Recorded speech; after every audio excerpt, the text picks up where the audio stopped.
சிந்து கவி வந்திருக்கு சொந்தமுள்ள பூங்கொடிக்கு.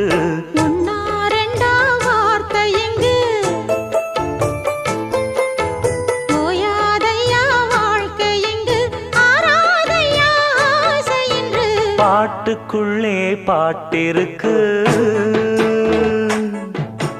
படிச்சுக்கத்தா மனசிருக்கு. இந்த வயசு இப்ப புதுசு அடிவாடி பூங்கொடி. இந்த மாமல் படிக்கும் பாடல் இனிக்கும் சேர்ந்து பாடடி. இந்த மாமல் படிக்கும் பாடல் இனிக்கும் சேர்ந்து பாடடி. பாட்டுக்குள்ளே பாட்டிருக்கு படிச்சுக்கத்தாம